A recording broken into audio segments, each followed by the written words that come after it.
ಕಲಿಯಬೇಕು ಅಕ್ಷರ ತಿದ್ದಿ ತೀಡಿ, ನುರಿತರಾಗಬೇಕು ಬರೆಯಲು. ಕಲಿಯಬೇಕು ಭಾಷೆ ನುಡಿಯಲು, ಭಾಷೆ ಇಲ್ಲದ ಜೀವನ ಮೂಕನಾದೊಡೆ ಬರುವುದು ವಿಲಕ್ಷಣ. ಭಾಷೆ ಎಂಬುದು ಬರೀ ಅಕ್ಷರವಲ್ಲ, ನುಡಿಯುವ ಮಾತುಗಳೆಲ್ಲ ಎಲ್ಲವೂ ಅಡಗಿದೆ ಅದರೊಳಗೆ.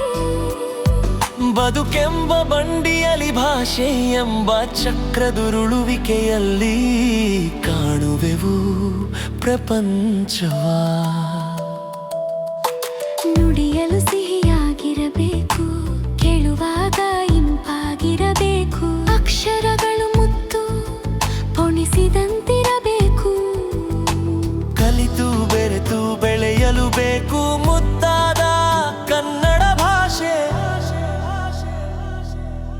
ಹಳೆಯ ಹೆಮ್ಮರವಾಗಿ ಗಟ್ಟಿಯಾಗಿ ಬೆಳೆದು ನಿಂತಿದೆ ನೋಡ ಬನ್ನಿ, ಕನ್ನಡ ಸಾಹಿತ್ಯದ ಮೇರು ಪರ್ವತ. ಅದನ್ನು ಓದಬೇಕು, ತಿಳಿಯಬೇಕು ಮಹಿಮೆಯ. ಸೇರುವಾಗ ಎಲ್ಲ ಭಾಷೆಯು ಸೋದರರಂತಿರಬೇಕು. ಭಾಷೆ ಬೆಳೆಯುವಾಗ ಬಂದು ಸೇರುವುದು ಅನ್ಯ ಪದಗಳ ಸಾಲು ಸಾಲು ಕೊಡುಕೊಳ್ಳುವಿಕೆ.